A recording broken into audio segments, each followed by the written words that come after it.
Como a gente sempre faz, a gente foi ouvir o povo nas ruas, né, para ver as dúvidas que o pessoal tinha, e a gente trouxe essas dúvidas aqui para o senhor dar uma olhada.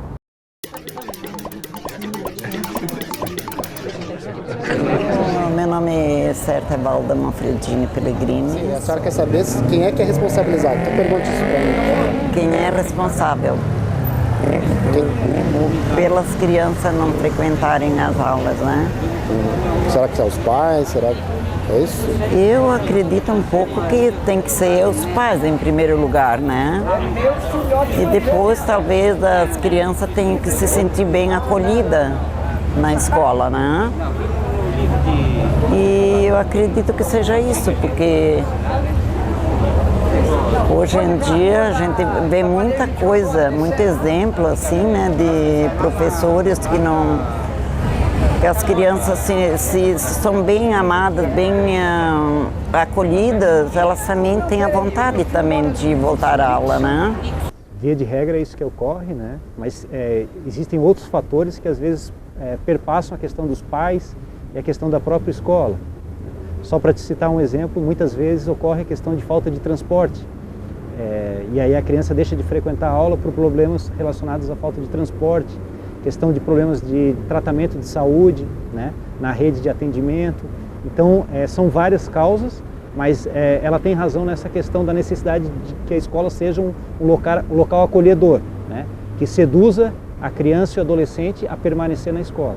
E aqui nós temos uma questão que é sobre essa preocupação quando a família é considerada responsável, promotor. Bom, meu nome é Priscila Kostuski. A minha dúvida é referente caso aconteça algum caso do Ministério Público constatar que houve uma negligência por parte daquela família. Qual é a medida que o Ministério Público pode tomar com relação a isso? Em relação ao APOIA, se não houve uma solução na escola nem no Conselho Tutelar, né, o Ministério Público tem uma série de caminhos possíveis. Vai desde a questão criminal, existe um crime chamado de abandono intelectual, existe também uma infração administrativa prevista no Estatuto da Criança e do Adolescente para aquele pai e a mãe que não cumprirem os seus deveres, né?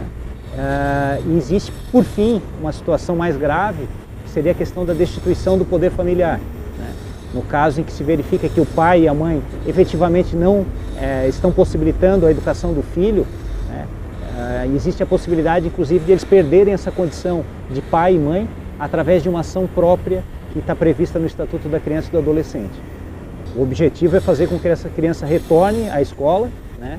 E, infelizmente, algumas vezes, são casos excepcionais, né, os pais se negam a atender aquele pleito da escola, do Conselho Tutelar e do Ministério Público, e aí nós temos que tomar medidas de caráter um pouco mais grave. E sempre é escolhida aquela que oferece menos danos, então? Sim, sim. Sempre se procura, no princípio, fazer com que esse pai e essa mãe se conscientizem da necessidade de matricular o filho e também estimular para que ele se mantenha frequentando a escola regularmente.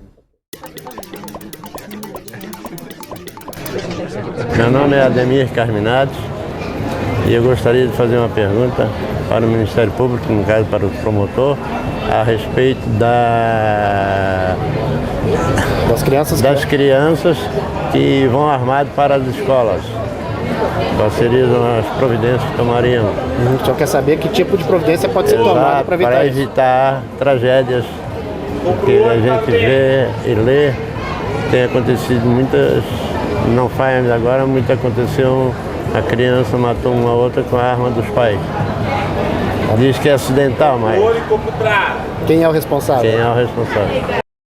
A questão, principalmente de armas, né, que está em voga agora na mídia, existe a possibilidade, nós, as escolas, principalmente estaduais, elas têm um grupo que chama NEPRE, que é o Núcleo de Prevenção à Violência. Então, as escolas, principalmente as estaduais, elas têm já uma programação em alguns estabelecimentos para tentar fazer com que um grupo de alunos, diretores, né, eles façam e cultivem uma cultura da paz, entre os alunos, né?